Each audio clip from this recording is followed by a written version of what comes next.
ప్రార్థించుకుందామండి. పరిశుద్ధుడా, మహోన్నతుడా, గొప్ప తండ్రి, నీ ఘనమైన శ్రేష్టమైన నామానికి కృతజ్ఞతాస్తుతులు స్తోత్రములు చెల్లిస్తున్నాం నాయన. తొలి పలుకులుగా తండ్రి నీ కుమారుడు చెప్పిన మాటల ప్రకారంగా తండ్రి నాయన ఇవ్వబడిన సమయము కాలము తండ్రి అర్థం చేసుకొని తండ్రి నాయన వాక్యానుసారంగా జీవించి అట్టి భాగ్యము అట్టి ధన్యతని బిడ్డలమైన మాకు అనుగ్రహించండి, బలపరచండి. ఇన్న వాక్యము తండ్రి నిష్ప్రయోజనం కాకుండానట్లు తండ్రి ప్రతి మాట తండ్రి మా ఆత్మీయ జీవితానికి ప్రయోజనకరంగా తండ్రి నీ మాటలు మలుచుకొని నీవున్న ఇయ్యబోయే నిత్యరాజ్యములో తండ్రి ప్రవేశించడానికి తండ్రి ఈ జననం మరణం మధ్యనున్న జీవితకాలాన్ని తండ్రి నాయన నిత్య జీవానికి వారసులగుటకు తండ్రి మలుచుకోవడానికి ఈ సమయాన్ని కాలాన్ని ఏమాత్రం దుర్వినియోగపరచుకోకుండా తండ్రి సద్వినియోగం చేసుకునే అట్టి ధన్యత అట్టి కృప నీ బిడ్డలమైన మాకు అనుగ్రహించమని నిండు మనసుతో వేడుకుంటూ చెప్పబోతున్న నన్ను మరుగుపరిచి సూటిగా నాతో మా అందరితో మాట్లాడమని మాలో ఉన్న లోటుపాట్లన్నింటినీ వాక్యమనే అద్దములో తండ్రి చూపించి మమ్మల్ని గద్దించి బుద్ధి చెప్పి నీతి యందు నాయన నీ బిడ్డలమైన మమ్మల్ని అందరినీ శిక్షనిచ్చి తండ్రి నాయన పరలోకానికి వారసులుగా తండ్రి మమ్మల్ని నీ మాటల ద్వారా తీర్చిదిద్దమని నిండు మనసుతో వేడుకుంటూ నీ కృపావాక్యమునకు నీ బిడ్డలమైన మమ్మల్ని మేము అప్పగించుకుంటూ వినబోతున్న నీ పిల్లలకు తండ్రి వినగల చెవును గ్రహించగల మనసును అనుగ్రహించండి. చెప్పబోతున్న నన్ను మరుగుపరిచి తండ్రి సూటిగా మాతో అందరితో మాట్లాడమని నిండు మనసుతో వేడుకుంటూ క్రీస్తునామాని ప్రార్థన అడుగుతున్నాను తండ్రి, ఆమె. కూడి వచ్చిన మీ అందరికీ ప్రభునామన వందనాలు, క్రీస్తులో శుభాలు. ఎబ్రీలకు రాసిన పత్రిక 2వ అధ్యాయం.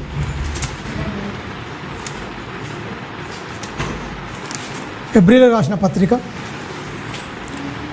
అపోస్తుడైన పౌలు ఎబ్రీ అంటే అబ్రహాం సంతానమే. మళ్ళా ఇశ్రాయేలు మళ్ళీ తొలగిపోతున్న తరుణంలో చెప్తున్న మంచి సందర్భం. 2వ అధ్యాయం 2వ వచనం నుంచి మనం కదా. ఎందుకనగా దేవదూతల ద్వారా పలుకబడిన వాక్యము స్థిరపరచబడినందున ప్రతి అతిక్రమమునకు అవిధేయతకును న్యాయమైన ప్రతి ఫలము పొంది ఉండగా, చూడండి, ఇంత గొప్ప రక్షణను మనము నిర్లక్ష్యం చేసిన ఎడల ఎలాగూ తప్పించుకుందాము?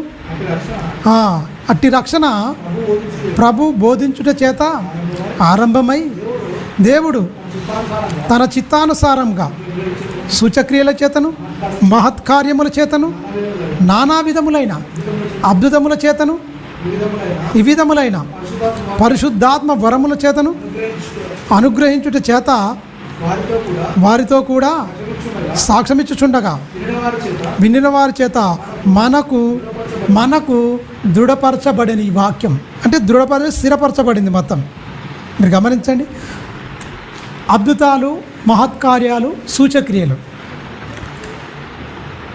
పాత నిబంధనలో బాగుందండి. కొత్త నిబంధన కంటే పాత నిబంధనలో అద్భుతాలు, సూచక్రియలు, మహత్కార్యాలు బాగా జరిగినాయి. ఎందుకంటే 10 తెగుళ్ళు అనేది ఐగుప్తు దేశానికి వచ్చినాయి. ఐగుప్తులో 430 సంవత్సరాలు వాళ్ళు ఉన్నప్పుడు మరి వాక్యాన్ని స్థిరపరచడానికి ధర్మశాస్త్రం మోషే ద్వారా ఇవ్వబడిన తర్వాత మరి ఈ మాటలన్నింటినీ వాళ్ళ హృదయంలో స్థిరపరచడానికి అనేకమైన అద్భుతాలు, సూచక్రియలు, మహత్కార్యాలు అంతా కాదు, చాలా చేశాడు. ఎందుకంటే ఆకాశం నుండి మన్నా కురవడం అంటే మామూలు విషయం కాదు. అగ్ని స్తంభాన్ని నిలబెట్టడం అంటే మామూలు విషయం కాదు. మేఘస్తంభాన్ని ఎండ దెబ్బ తగలకుండా మరి నడిపించడం అంటే మామూలు విషయం కాదు. అరణ్య ప్రాంతం నీటిలో నుంచి అంటే అరణ్యంలో వాళ్ళకి దాహం వేస్తే బండలను చీల్చి నీళ్ళు ఇవ్వడం, ఉదుకనివ్వడం అంటే మామూలు విషయం కాదు. మీరు గమనించండి, అనేకమైన సూచక్రియలు, మహత్కార్యాలే మామూలు విషయం కాదు. 6 లక్షల కాల్బలం అంటే నడిచే వాళ్ళే. మిగతా వాళ్ళు ఇంకా చాలామంది ఉంటారు. సుమారు ఒక 20 లక్షల మంది ఉంటారట ఇశ్రాయేలు, చిన్న పెద్ద ముసలి ముతక అంత చూసుకుంటే. అంతమందికి ఆహారం పెట్టాలంటే అంత విషయం మామూలు విషయం కాదు. అరణ్యంలో వండుకోవడాలు ఏం లేవు, నడవడాలే, డేరాలు వేసుకొని నివసించడాలు ఉన్న ప్రాంతంలో ఎన్ని సూచక్రియలు, ఎన్ని మహత్కార్యాలు మీరు గమనించండి. 10 తెగుళ్ళు ఐగుప్తులో భయంకరమైన తెగుళ్ళను రప్పిస్తాడు. వాళ్ళు ఈయనే నిజదేవుడు అని వాళ్ళు తెలుసుకోవడానికి పరో హృదయాన్ని కఠినపరుస్తూ మోసే పోయి అడగడం, ఆయన వద్దనడం, మోసే పోయి అడగడం, ఆయన వెళ్ళవద్దని చెప్పడం, అనేకమైన తెగుళ్ళు వచ్చిన తర్వాత మన కొడుకు చచ్చిపోయిన తర్వాత పొమ్మని చెప్తాడు. వద్దుగా మనం అందరం ఇక్కడ ఉంటే నశించిపోతాం, వెళ్ళిపోరు మీరు అన్నప్పుడు వాళ్ళందరూ వెళ్ళిపోయినప్పుడు మళ్ళీ వాడు తరుముతుంటే ఎర్ర సముద్రాన్ని ఓర్పాలు చెప్తారండి. కళ్ళ వెనక చూస్తేనేమో ఏమైపోయింది, సైన్యం, పరో సైన్యం ఉంది, ముందు చూస్తే సముద్రం ఉంది, మధ్యలో వీళ్ళు నిలబడిపోయారు. మీరు గమనించండి, అగ్నిస్తంభాన్ని పరో రథంలో వైపు అక్కడ నిలబెట్టి ఇక్కడ నువ్వు చేయెత్తు అంటే వెంబట చేయెత్తిన వెంటనే చీల్చబడింది. ఎన్ని అద్భుతాలు, ఎన్ని మహత్కార్యాలు, ఎన్ని బలమైన సూచక్రియలు చేశాడు అక్కడ. పాత నిబంధన కాలంలో చాలా చేశాడు. మీరు గమనించండి, చేదు నీరు మారాను ఏం చేసిండు, మధురం ధూపు అయిపోద్దు వాళ్ళకు, నీళ్ళు తాగాలంటే కుదరదు, ఆకు తెంపేస్తే ఏమైపోయింది, తీయగా అయిపోయినాయి.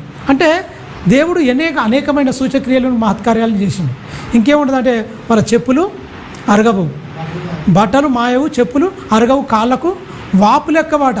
ఇంత తెగుళ్ళు సాగలేవు, రోగాలు లేవు, నొప్పులు లేవు, బాధలు లేవు, ఇబ్బందులు లేవు. ఎప్పుడు ఆ 40 ఏండ్ల ఆ అరణ్య ప్రయాణంలో కంటికి రెప్పలా కాపాడిండు ఎవరు, తండ్రి అయినా దేవుడు.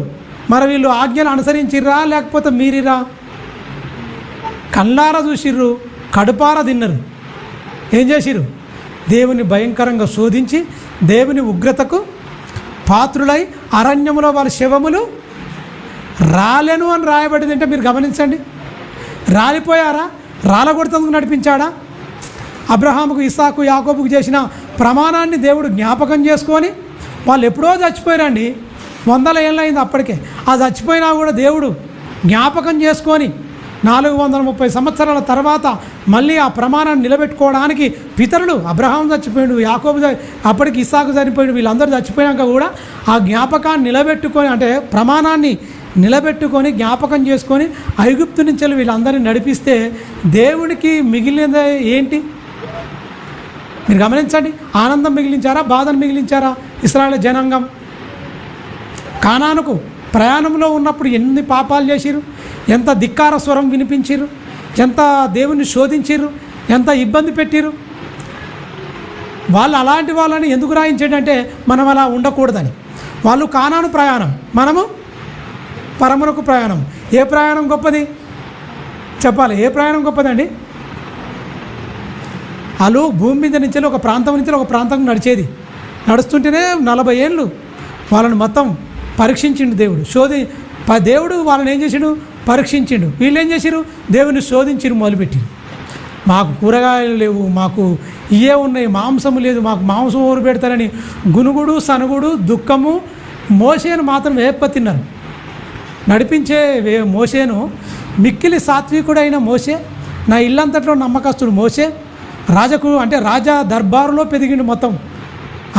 ఇలా ఇక్కడ పుట్టినప్పటికీ, అమ్రాముకు యోకేబెతుకు పుట్టినప్పటికీ, ఆయన చంపాలని అప్పటికి శాసనం బయలుదేరినప్పుడు, మరి వాళ్ళు జమ్మిపెట్టి చేసి అందులో కీలు మట్టి పూసి అక్కడ వదిలిపెట్టినప్పుడు ఆ సరస్సులో ఆమె స్నానం చేయడానికి పరో కుమార్తె వచ్చినప్పుడు ఎంత సందర్భం మనం చాలా జాగ్రత్తగా చూస్తే, ఎవరు చంపాలని ఏ శాసనం అయితే ఏ కోట నుంచి బయలుదేరిందో అదే కోటలో పెరిగేటట్టుగా దేవుడు రచన.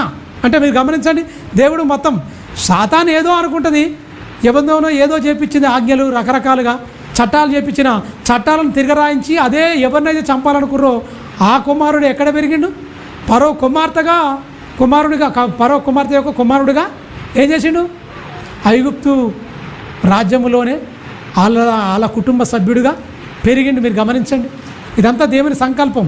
40 సంవత్సరాలు సకల విద్యలు అభ్యసించి అన్ని సుఖాలు వదులుకొని కావాలని కష్టాలు కొని తెచ్చుకొని వీళ్ళతోని పోతే వీళ్ళు మిగిలించింది ఏంది? అక్కడ మోషేకి సంతోషం మిగిలించిరా, దేవుని సంతోషపెట్టిరా, నడిపించే నాయకుని సంతోషపెట్టిరా? ఎవరిని సంతోషపెట్టలే ఈ కఠినాత్మలు. యెహోవానైనను యెహోవా ధర్మశాస్త్రం ఎరగని తరం పుట్టిందంటే మీరు గమనించండి, ఆయన ఆనాటి నుంచి వెళ్ళి ఈనాటి వరకు చెప్పినా అప్పుడు ఆనాడు బాధించిర్రు, సర్వసత్యము రాకముందుకు బాధించారు, సత్యం వచ్చినప్పటికీ ఇంకా బాధిస్తూనేవారు తప్ప దేవుని స్వభావము, ఆయన ప్రేమ, కరుణ, వాత్సల్యము ఇప్పటికీ మనుషులకు అర్థం కాలేదని మనం చెప్పవచ్చు. దేవుని స్వభావ గుణలక్షణాలు, ఆయన తత్వము మనుషులకు ఇప్పటికీ బోధపడలేదని చెప్పొచ్చు ఖచ్చితంగా. మనుషులకు దేవుడు అర్థమైపోతే మనిషి భక్తి వేరే ఉంటుంది, సమాజం ఇంకో రకంగా ఉంటుంది. క్రైస్తవులు అంటే సపరేట్గా ప్రత్యేకింపబడిన వారు, తెలుసా, ప్రత్యేకింపబడిన వారు. ఎందుకంటే మనం ఈ లోక సంబంధం కానే కాము. భూమి మీద మనం ఏంటి, యాత్రికులము, పరదేశులము, పరమునకు వెళ్ళే వారం మనం అందరం. మనం ఈ లోకమా, ఎన్ని రోజులున్నా ఈ మట్టి దేహం మట్టిలోకి వెళ్ళిపోద్ది, ఆత్మ మాత్రం వెళ్ళాలి. ఆత్మ గురించి ఆలోచన, ఆత్మ వెళ్ళే లోకము గురించి ఆశ, కోరిక, నిరీక్షణ ఉందా మనిషికి? లేదు. ఈ లోకమే స్థిరమని భ్రమల్లో బ్రతుకుతూ భ్రమల్లో తేలాడుతున్నాడు మానవుడు. అనేకమైన సందర్భాలు చెప్పాడు. పాత నిబంధనలు కూడా చెప్పాడు. చూడండి ఒకసారి చక్కని విషయాలు. నిర్గమాకాండము 19వ అధ్యాయం 5వ వచనం. నిర్గమాకాండం. విలువైన సంగతులు ప్రభు బోధించాడు. పాత నిబంధన కూడా ప్రభువు సైన్యములకు అధిపతగు యెహోవా కాగా మీరు చూడండి. ఆయన అప్పుడే చెప్తుండు. ఎవరు చెప్తున్నారు ఈ మాటలు? మోషేకు దేవుడు చెప్పిండు. మోషే ఎవరు చెప్తుండు? మోషేకు ఎవరు చెప్పారు? దేవుడు చెప్పిండు. మోషే ఎవరికి చెప్తుండు? ఎవరికి చెప్పమని దేవుడు మోషేకు చెప్పిండు? ఇశ్రాయేలు సర్వ సమాజానికి వినిపించు నాయన, నా కట్టడలు నా విధులు వారికి బోధించు, వాళ్ళని స్థిరపరచు. నేను ఎన్నుకున్నవాడను, నేను నిన్ను ఎన్నుకున్నాను, నువ్వు ఖచ్చితంగా వాళ్ళకు బోధించు నా విధులు నా కట్టడలు. ఎందుకంటే నీకు అర్థమైపోయినాయి, నువ్వు అర్థం చేసుకొని నువ్వు బ్రతుకుతున్నావు, నా కాడి కిందకి వచ్చినావు, నువ్వు మోస్తందుకే వచ్చినావు. ఖచ్చితంగా ఈ అన్నిటి ఖచ్చితంగా వాళ్ళు ఎత్తుకొని వాళ్ళు నేర్చుకునేటట్టుగా నువ్వు ఖచ్చితంగా బానిస అంటే ఐగుప్తు కాడి కింద, పాపం అనే ఐగుప్తు అనే కాడి కింద, వీళ్ళు దాస్యం అనే కాడి కింద చిక్కబడ్డారు. ఆ కాడి పలుపులను మొత్తం తెంచేసి స్వాతంత్రాన్ని ఇచ్చాను. ఈ స్వాతంత్రాన్ని మీ శారీరక క్రియలకు హేతువు చేసుకోకుండా నా కట్టడను నా విధులను అనుసరించి బ్రతకండి అన్న దేవుని మంచి ఉద్దేశం. కానీ ఆ ఉద్దేశాన్ని, ఆయన చెప్పిన సంకల్పాన్ని వీళ్ళు ఏమైనా అర్థం చేసుకురా లేదని చెప్పవచ్చు. చూడన్నా 19వ అధ్యాయం 5వ వచనం నిర్గమాకాండం. కాగా మీరు నా మాట చూడండి, నా మాట మీరు నా మాట శ్రద్ధగా వినాలి ఖచ్చితంగా. నా నిబంధన అంటే నేను చెప్తున్న మాటలు, నిబంధన ధర్మశాస్త్రము అనుసరించి నడిచిన ఎడల మీరు చూడండి, మీరు సమస్త దేశ జనుల సమస్త అప్పటికి ఉన్నాయి, దేశాలు ఏర్పడ్డాయి, అప్పటికి జనులు ఉన్నారు, ఆయా ప్రాంతంలో ఉన్నారు. దేవుణ్ణి నమ్మిన స్వకీయ జనము, ఏర్పరచుకున్న జనము ఇశ్రాయేలు మాత్రమే, మిగతా వాళ్ళు కారు. ఎందుకంటే మనకు 11వ అధ్యాయం ఆదికాండంలోనే అనేకమైన జాతులుగా చెదిరిపోయారు. అప్పటికే షేము, హాము, యాపేతుకు పుట్టిన వాళ్ళు అప్పటికి అనేకమైన జనాంగం వచ్చారు. బాబేలు గోపురం కాడ మొత్తం భాషలు తీర్మారు చేసి మొత్తం టోటల్గా చెదరగొట్టబడిరు. ఎక్కడో అక్కడ పోయిరు. షేము సంతానం నుంచి వచ్చిన వారే దేవునిలో నిలబడ్డరు. హాము యాపేతు సంతానం నిలబడలే, దేవుని సంతానంగా నిలబడలే. ఎవరి సంతానంగా నిలబడిపోయారు? ఎవరి సంతానం దేవునిలో నిలబడరు తెలుసుకున్నారు? షేము సంతానము నిలబడిపోయింది దేవుని సంతానంగా, దేవుని పిల్లలుగా. అక్కడి నుంచేలే నాహోరు వస్తాడు, అక్కడి నుంచేలే తేరాహు వస్తాడు, అక్కడి నుంచేలే అబ్రహాం వస్తాడు, యాకోబు ఇక్కడి నుంచేలే. ఏది షేము సంతానం నుంచేలే వస్తారు వీళ్ళందరూ వస్తారు. అప్పటికి వీళ్ళు అన్యులే. ఈయన కూడా అబ్రహాము కూడా అన్యుడే, విగ్రహారాధికుడే. తేరాహు కూడా విగ్రహారాధికుడే. వీళ్ళు అన్యులే. కానీ అన్యుడైన అబ్రహామును దేవుడు తన సంకల్పంలో ఏర్పరచుకొని విశ్వాసానికి ఆధారము లేనప్పుడు నమ్మి వెంబడించాడు. అందుకని విశ్వాసులందరికీ ఏమైపోయాడు? అబ్రహాము తండ్రిగా పిలువబడుతున్నాడు. విశ్వాసులు అందరికీ తల్లిగా ఎవరు పిలువబడుతున్నారు? భక్తిపరులందరికీ. అంటే భక్తిగా విశ్వాసులకు అందరికీ, ఆడవాళ్ళకి అందరికీ తల్లి ఎవరు? మగవారికి తండ్రిగా ఉన్నాడు, ఆడవారికి తల్లిగా ఎవరున్నారు? సారమ్మ మహాతల్లి నిలిచిపోయింది. గమనించాలి. మరి ఈ దేవుడు ఈ మాటలన్నీ చెప్తున్నాడు. ఎందుకంటే పితరుల కాంచెలు వచ్చింది మనకు ధర్మశాస్త్రం, మరి మోషే ద్వారా ఇవ్వబడింది. మోషే గారు చెప్తున్నారు ఖచ్చితంగా ఇవన్నీ మీరు అనుసరించండి. సమస్త దేశాలు ఉన్నాయి, ఆ దేశాల జనుల కంటే మీకు ఒక ధర్మశాస్త్రాన్ని ఇస్తున్నాను. నా ధర్మ విధులను కట్టడలను మీరు అనుసరించి బతకాలి. అందరికంటే ఏ మనిషికి ఇంత పటిష్టమైన కట్టుదిట్టమైన ఈ రాజ్యాంగం అంటే ఈ ధర్మశాస్త్రం అనేది లేదు లోకంలో. అప్పటికి ధర్మశాస్త్రం లేనప్పుడు ధర్మము లేదు, అక్రమం ఉంది భయంకరంగా. వాయువరుసలు లేవు.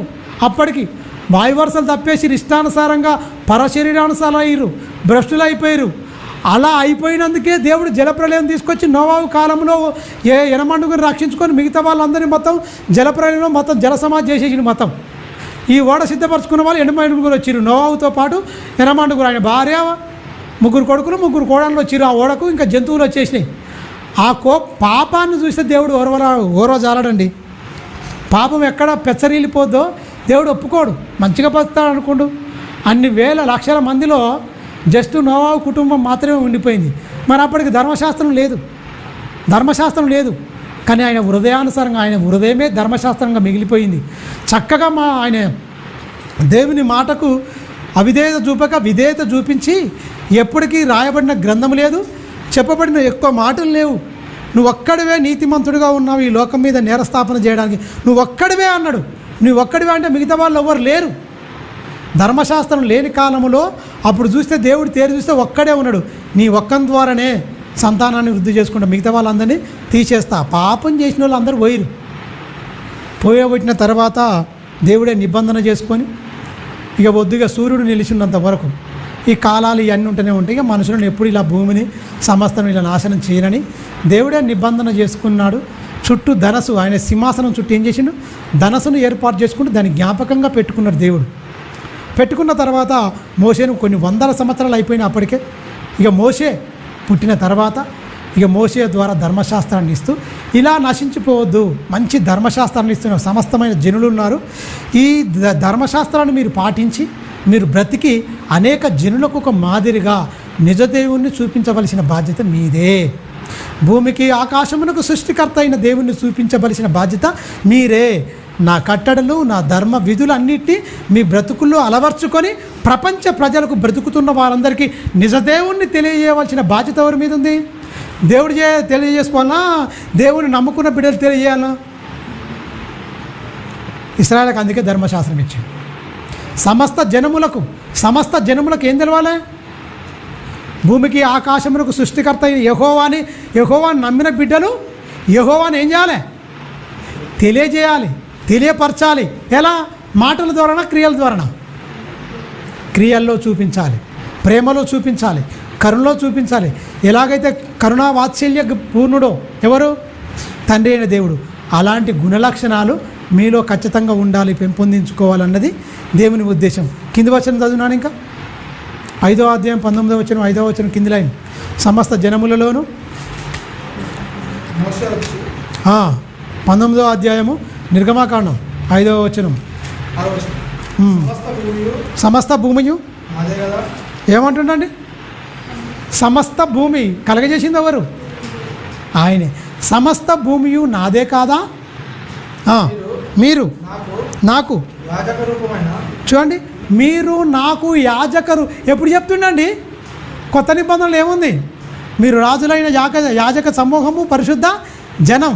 అక్కడ యాజక రూపమైన జనం అంటే ఒకరే, ఒక కుటుంబంలో, లేవి కుటుంబంలో పుట్టిన వారికి ఒకరికే ఇచ్చిండు యాజకత్వం చేయడానికి. తెలుసా? లేవి కుటుంబంలో పుట్టిన వారికి, లేవి కుటుంబానికి భూభాగము స్వాస్థ్యంగా ఏమి ఇయ్యలే. దేవుని దగ్గర తెచ్చే బలులు, అర్పణలు, 10వ వంతు దశమ భాగాలన్నీ లేవి కుటుంబానికి స్వాస్థ్యంగా ఇవ్వబడింది పాత నిబంధన ప్రకారంగా. కొత్త నిబంధన ప్రకారంగా స్త్రీ పురుషులు అనే భేదము లేదు. అందరూ యాజక రూపకమైన పరిశుద్ధమైన జనం. స్త్రీ అని పురుషుడని ఎవరు తేడా లేదు. క్రీస్తు యేసులోనికి బాప్తిసం పొందిన మనమందరము ఏంటి? లింగ భేదం లేకుండా అందరూ క్రీస్తు యేసునందు ఒకే నూతన పురుషుడిగా ఏం చేసిండు? చేసుకున్నాడు. సృష్టింపబడిన మొత్తం ఒకే ఆత్మను బట్టి మనం ఏం చేసినాం? ఇక్కడ పాత నిబంధన ప్రకారంగా యాజక రూపకమైన దాన్ని చెప్తున్నా. యాజక రూపమైన రాజ్యముగాను పరిశుద్ధమైన, మీరు గమనించండి, పరిశుద్ధమైన ఎక్కడ చూడండి, పరిశుద్ధమైన జనము అంటాడు. యాజక రూపకమైన పరిశుద్ధమైన జనంగా మీరు ఉండాలా? ఉండురనియు చెప్పుము, నీవు ఇజ్రాయేలుతో పలకవలసిన మాటలు ఇవే అని చెప్పగా మోషే అదే చెప్తున్నా కదా, మోషేకు దేవుడు చెప్పిండు. మోషే వచ్చి ప్రజలకు పిలిపించి ఎలాంటి కట్టడలు ఏంటి అంటే ఉన్నతంగా ఆయన మోషేకు పుట్టిన ఆలోచన కాదు, దేవునికి ఆలోచన ఏం చేశాడు, చెప్పాడు మొత్తం. నువ్వు ఎలా మాట్లాడాలి, నువ్వు ఎలా చెప్పాలి, ఈ నా మాటలు వాళ్ళ హృదయంలో ఉంచాలి, నా ధర్మ విధులు అని చెప్పిన తర్వాత మోషే వాళ్ళందరినీ పిలిపించింది. చూడండి, ఇశ్రాయేల్ పెద్దలందరినీ, పితరులందరినీ. మోషే వచ్చి ఆ ఇశ్రాయేల్లో ఉన్న ప్రజల పెద్దలను పిలిపించి యెహోవా తనకు ఆజ్ఞాపించిన ఆ మాటలన్నీ వారి ఎదుట మొత్తం తెలియపరిచింది. మొత్తం మనము అపవిత్రం అయిపోవడానికి కాదు, పరిశుద్ధులుగా మనం జీవించాలి, నీతిమంతులుగా జీవించాలి, యాజక రూపమాట మనం పరిశుద్ధమైన జనంగా బతకాలన్నట మనం అనేది దేవుడు చెప్పాడు. ఆ దేవుడు చెప్పిన మాటలన్నీ ఇశ్రాయేల్ అందరినీ, పెద్దలను అందరినీ పిలిపించి, ఇగో ఈ దేవుని మాటలు, ఇగో మనమందరం అలాగనే జీవించాలి ఖచ్చితంగా అనేది ఎవరు చెప్తారు? మోషే చెప్పిండు. మోషే చెప్పిన పాటించిరా అండి ఇశ్రాయేలు? చెవిటోని ముందు శంఖ ముందునంటే అంత పని అయిందండి. ఒక్కడు దేవుని మాటలు, దేవుని కట్టడలు అనుసరించి బతకలేదు కనుకనే అరణ్యములో వాళ్ళ శవములు రాలిపోయినాయి. మొత్తం తెలుసా, రాలిపోయినాయి. చూడండి, లేవియాకాండం 18వ అధ్యాయం మొదటి నుంచి చూద్దాం. లేవియాకాండం చూడండి, లేవియాకాండం 18వ అధ్యాయం మొదటి వచనం. మరియు యెహోవా మోషేకు ఇలాగు సెలవిచ్చెను, నేను మీ దేవుడైన యెహోవాను, నీవు ఇశ్రాయేలుతో చెప్పుము, మీరు నివసించిన ఐగుప్తు దేశాల ఆచారాల చొప్పున. ఐగుప్తులు ఏమున్నాయి? ఐగుప్తు ఉంది, అక్కడ దేశంలో ఉన్న ఆచారాలు ఉన్నాయి. కొన్ని ఆచారాలు అంటే మానవుడు పెట్టిన కట్టడలు, విధులు, దేశ ఆచారాల చొప్పున. ఆచారాలు మాత్రం బాగా పాటిస్తారు, ఆజ్ఞలు మాత్రం తీసేస్తారు. అందుకనే మార్కు సువార్తలు చెప్తాడు, మానవులు కల్పించిన పద్ధతులను దైవోపదేశములని బోధించుచు వ్యర్థంగా మీరు నన్ను ఆరాధిస్తున్నారు. పెదవులతోనే కనపరుస్తుంది తప్ప మీ హృదయం నాకు దూరముగా ఉన్నది. వేషధారులైన మిమ్మల్ని గురించి యెషయా ప్రవచించినది సరియే. అంటే ఏమని చెప్పిండు యెషయా ప్రవక్త? వీళ్ళు హృదయపూర్వకంగా నీ యొద్దకు వస్తలేరు నాయన. మానవులు పద్ధతులు, ఐగుప్తు దేశాచారం, దేశంలో ఉన్న ఆచారం చొప్పున ఆచారాలు, కట్టడలు, పనికి మాలిన విధులన్నింటినీ పాటిస్తూ తప్ప దేవుడు ఏమని చెప్పిండు? నా ఆజ్ఞలు, నా కట్టడలు పాటించాలి అన్నాడు. వీళ్ళేం చేస్తురండి? అరణ్యంలో ఉన్న నడుస్తురు, అరణ్య ప్రాంతంలో ఉన్న వీళ్ళు ఏం చేస్తారు? అప్పటికి వాయువర్షాలు కట్టడలు కిందికి వస్తాడు. ఎన్నో వచనం, 6వ వచనం ఒక వరకు ఈ కట్టడలు, విధులన్నీ ఇస్తుంటాడు. మొత్తం ఎలా ఉండాలి, ఏం కథ, ఎవరితో ఉండాలి, ఈ లైంగిక సంబంధాలు ఎలా ఉండాలి క్లియర్ కట్గా ఈ 18వ అధ్యాయంలో చెప్తాడు. ఒరే దౌర్భాగ్యులారా, మీరు ఉండొద్దురా, నేను ఇచ్చిన కట్టడలు మీరు పాటించండి. వాళ్ళ ఆచారాలు అంటే ఏంటి? వాళ్ళకి వాయువర్షాలు ఉండవు తెలుసా? ఆచారాల్లో వాయువర్షాలు కూడా ఒకటి, వాళ్ళకు ఉండవు, అవన్నీ పాటించండి. వాటి చొప్పున మీరు ఉన్నారు. కొన్ని జాతులను, 7 జాతులను మొత్తం ఎందుకు తీసేసి ఎరికినా, ఎందుకు చంపిండి ఎరికినా దేవుడు? వీళ్ళు అన్నిటితో, పశువులతో, జంతువులతో అన్ని పాపాలు చేసుకుంటూ వచ్చారు. మనుషులతో కూడా వాయువర్షలుగా ఏమి లేరుగా. అంత భయంకరమైన పాపానికి తెగబడి బరితెగించి బ్రతుకుతున్న మానవ జాతిని సంహరించాలా వద్దా? ఖచ్చితంగా సంహరిస్తాడు. ఎందుకంటే పాపాన్ని అస్సలే ఓర్వజాలని అతి పరిశుద్ధమైన దేవుడు మన దేవుడు. మనం నమ్మిన ఆయన అట్లాంటి ఆయన కాదు. పాపం చేస్తే పర్వాలేదు అనుకునే రకం కాదు ఆయనే. పాపం చేస్తే మొత్తం కథమేగా, నీతో సంబంధం ఏమాత్రం కూడా ఉంచుకోడు, తెంచుకుంటాడు అంతే. పాపం చేసిన దరిదాపులో కూడా, ఎందుకంటే పాపం ఆయన యొద్ద చోటు ఉండదు అని రాయబడింది. పాపమునకు ఆయన యొద్ద చోటు ఉండదంటే ఆయన పాపం చేసేవాడు ఒక్కడు కూడా ఆయన దగ్గరికి వెళ్ళాడు, బతకడు. మీరు గమనించండి. అందుకని వీళ్ళు ఏం చేస్తారు? ఐగుప్తు దేశ ఆచారాల చొప్పున పనిచేస్తున్నారట. చూన్నానా 2వ వచనం నుంచి, మీరు నివసించిన ఐగుప్తు దేశాచారాల చొప్పున మీరు చేయకూడదు. నేను మిమ్మును రప్పించుచున్నా కానాను దేశ ఆచారాల చొప్పున. అంటే ఈ కానాను అంతే, ఐగుప్తు అంతే అనమాట. వీటి ఆచారాలు, దేశానికి ఒక ఆచారం ఉంటుంది. మన భారతదేశం ఆచారాలు వేరే ఉంటాయి, మన భారతదేశంలో ఎన్ని 29 రాష్ట్రాలు ఉన్నాయి. 29 రాష్ట్రాల్లో ఒక్కొక్క రాష్ట్రానికి ఒక్కొక్క ఆచారం ఉన్నట్టు ఉంటుంది కథ. మనకి ఈ 33 జిల్లాల్లో మన 33 జిల్లాల్లో భాషలు వేరే ఉంటాయి. అంటే మన మాట్లాడేది రాకొచ్చిర్రు పోకొచ్చిర్రు యాస. తెలంగాణ ఇక్కడ నల్గొండ జిల్లాది వేరే ఉంటుంది. అలాగనే పాలమూరు అది వేరే ఉంటుంది. మీరు గమనించిరా? ఈ పాలమూరు జిల్లా ఇటు ప్రాంతం మెదక్ ఇటు సైడ్ వేరే ఉంటుంది. తెలుగే మాట్లాడేది కానీ యాస వేరే ఉంటుంది. శ్రీకాకుళం అక్కడ ఆంధ్రాకి వెళ్ళి అనుకో వాళ్ళది వేరే ఉంటుంది. వాళ్ళ అమ్మ అంటారు వాళ్ళది వేరే ఉంటుంది. అంతా తెలుగు పదాలను ఎన్నో రకంగా. ఆంధ్ర ప్రాంతంలో మరి గోదావరి ఈస్ట్ అక్కడ వేరే మాట్లాడతారు వాళ్ళు. వాళ్ళ యాస వేరే ఉంటుంది. అదే కర్నూలు ఆ ప్రాంతంలో వేరే ఉంటుంది. గుంటూరు ప్రాంతంలో ఆ ఏరియాలో వేరే ఉంటుంది. ఈ రాయలసీమ ప్రాంతం వాళ్ళది వేరే. అంటే తెలుగు భాషల్లోనే ఇన్ని రకాల యాసలు ఉన్నాయంటే మీరు గమనించండి. మన తెలంగాణలో కూడా భాషల్లో వ్యాసం ఉంటుంది ఖచ్చితంగా. స్పష్టంగా వేరేది మాదే అనుకుంటారు. ఏది ఆంధ్ర వాళ్ళైతే మాదే స్వచ్ఛమైన భాష తెలుగు భాష అని అంటారు. తెలంగాణ యాస భాషను కానీ ఎక్కిరించేది ఎవరు? ఆంధ్రాలో ఉన్నవాళ్ళు. అప్పుడు అందుకే ఈ తెలంగాణ బాగా ముమ్మరుగా అప్పుడు ఉద్యమం వచ్చిన తర్వాత ఈ మలదశ ఉద్యమంలో ఏమైపోయిందిగా తెలంగాణ సిద్ధించింది. అంటే భాష కూడా చాలా ప్రాముఖ్యత ఉంటుంది. మీరు గమనించండి. ఐగుప్తీయులు కానానీయుల ఆచారం దేశ ఆచారం చొప్పున మీరు చేయొద్దు. ఆచారాలంటే ఏంటి ఎరికైనా? మనుషులు కల్పించిన పద్ధతులు. గుడులు గోపురాలు తాగడాలు తినడాలు డప్పులు కొట్టుకోవడాలు ఎగరడాలు. ఎవరికి ఇష్టం వచ్చింది వాడు. ఒక పెద్ద మనిషి అయి ఉంటే ఆ పెద్ద మనిషికి వాడు ఏం చెప్తే అది ఒకటి తీరి ఉంటుంది ఖచ్చితంగా. పితరుల నుంచి ఇవన్నీ ఎక్కడి నుంచి వచ్చినాయి? ఇవన్నీ ఆచారాలంటే మా తాత మా తాత మా తాత మా తాత ఈ తాతల నుంచి వచ్చినాయి అంటారు. ఇది మా తాత చెప్పిండు ఆయనకి ఇలా అయింది అది చెప్పింది స్థిరపరచుకుంటారు మొత్తం. మీరు గమనించండి. ఎందుకంటే ఇవన్నీ ఆచారాలు ఇవన్నీ ఏంటంటే ఎక్కడి నుంచో పెట్టని గోడగా పితరుల నుంచి వచ్చిన ఆచారాలు ఖచ్చితంగా. అంటే మానవులు కల్పించిన అనేకమైన పద్ధతుల్లో ఇదొకటి. కులం ఒకటి అదే ఆచారమే. కులాచారం ఎక్కడి నుంచి పుట్టింది?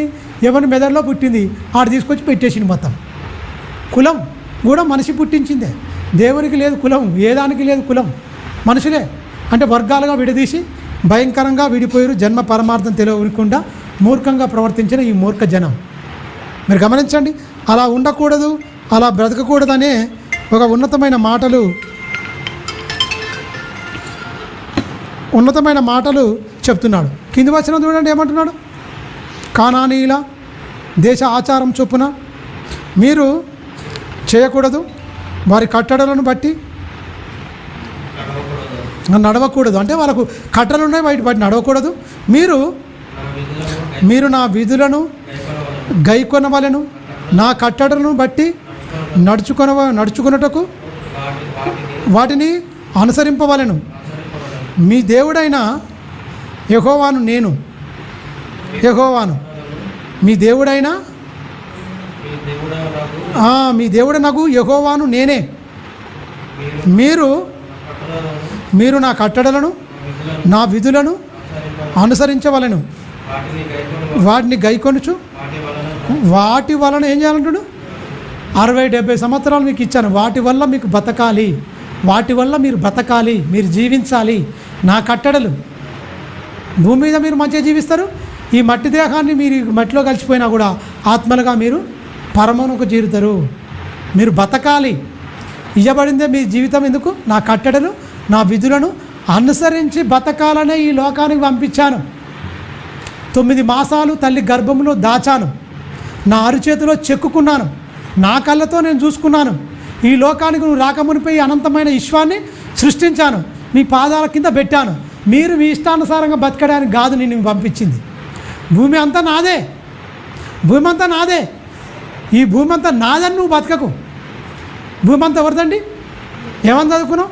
ఈ భూమి అంతా నాదే. మనిషి ఏమంటుండు? ఎవరిదంటుడు? ఈ భూమి అంతా నాదే. ఇన్ని ఎకరాలు నాదే. ఎకరాలు నీకు ఉన్నది. వచ్చినాక నీకు పోయేదంతా ఎంత? 5 అడుగులు ఉంటే 5 అడుగులే, 6 అడుగులు ఉంటే 6 గొయ్యి మిగులుతుంది అంతే. రామోజీ ఉన్నాడు, అంత కబ్జా చేసిందే. నేనే చచ్చిపోయింది. ఎన్ని లక్షలు ఉంటే, ఎన్ని కోట్లు ఉంటుంది, ఎన్ని 100 కోట్లు ఉంటాయండి. అన్నయ్య నాకు చెప్పిండు ఇమానుయేల్ అన్న ఏంటంటే ఆయనకు ఒకటి బిల్డింగ్ కట్టిరట, అద్దాలు కూడా మనం పిస్తోల్తో కాల్చినా కూడా బుల్లెట్ ప్రూఫ్ చేయించుకున్నాడు మొత్తం. ఎవడు కాల్చినా కూడా ఇలా కొట్టినా కూడా పలిగిపోయాడు. అన్న అలా పనిచేసిండు రామోజీ పిలిచిన కొంతకాలం.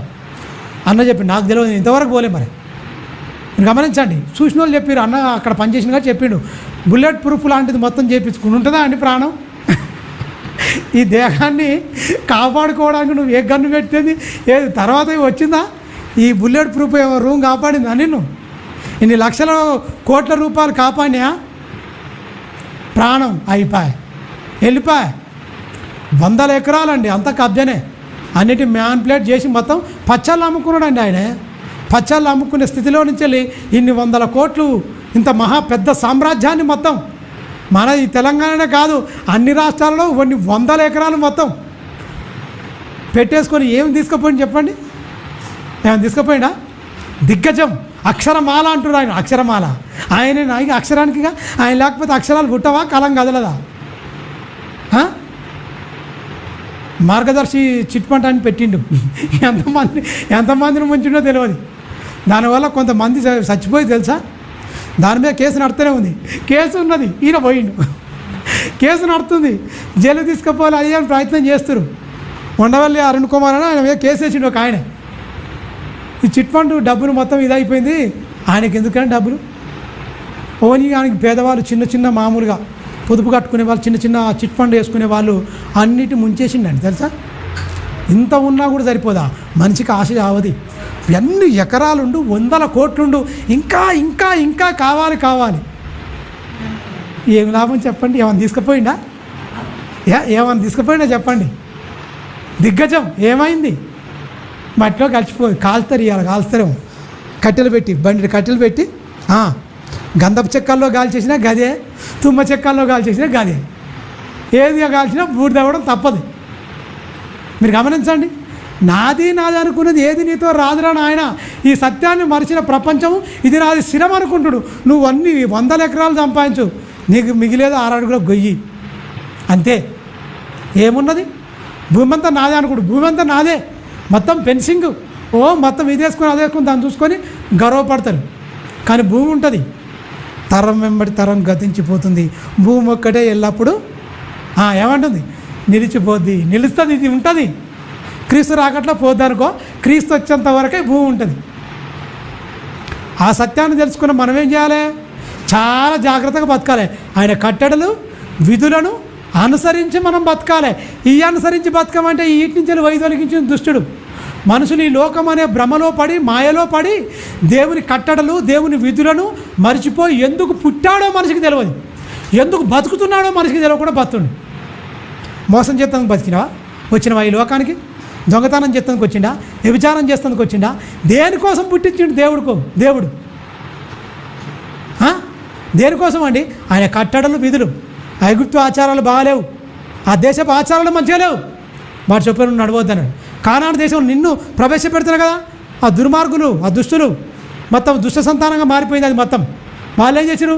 వాళ్ళకు ఆచారం, వాళ్ళకు కట్టడలు, ఆ దేశపు కట్టడలు ఉన్నాయి. వాటి వల్ల అసలు మీరు అనుసరించి బతుకోద్దు.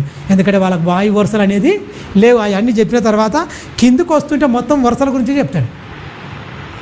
అవన్నీ ఎందుకు చెప్పి కిందకి చెప్పినా అర్థం చేసుకుంటే వాళ్ళకు వాయు వరుసలు అనేది ఒక్కరికి లేవు ఆ దేశంలో ఉన్నవానికి.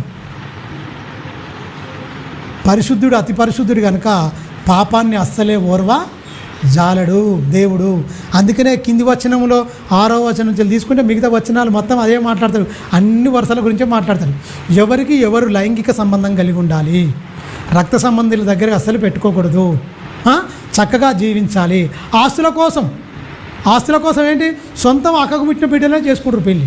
అది ఆంధ్రలో మొదలైన దౌర్భాగ్యం. మన తెలంగాణకు పాకలే కానీ ఆంధ్రలో ఉన్న తెలుసా? ఖచ్చితంగా ఉన్నదండి. సొంతం అక్క బిడ్డనే ఏం చేస్తారు? ఆస్తి బాగుంది, బయట వాళ్ళు ఎందుకు అనుభవించాలి? ఏం చేయాలి? కానీ బైబిల్ ఏం చెప్తాను కదా, అలాగ సమీపింపకూడదు, అది నీ రక్త సంబంధం అంటాడు.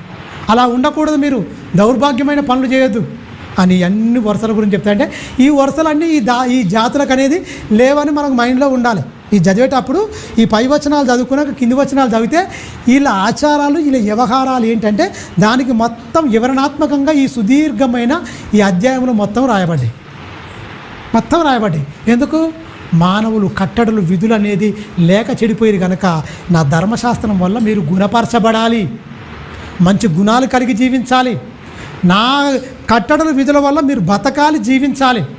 అందునిమిత్తం మీరు ఈ లోకానికి వచ్చారు తప్ప మీరు మీ ఇష్టానుసారంగా బతకడానికి కానీ, మీ కోరికలు నెరవేర్చుకోవడానికి కానీ, మీ స్తోనీతిని భూమి మీద స్థాపించడం కానీ మీకు ఉండకూడదని ఆజ్ఞలు, కట్టడలు, ధర్మవిధులన్నీ దేవుడిచ్చాడు. ఇచ్చిన వాడిని పాటిస్తురా అండి? ఇశ్రాయేలు జనాంగం పాటించిరా? పాటించలే, తెలుసా? పాటించలేదు. ఈ పాటిస్తేనే మీరు బ్రతుకుతారు అని దేవుడు చెప్తున్నాడు. మీరు గమనించండి, 13వ వచనం 19వ అధ్యాయం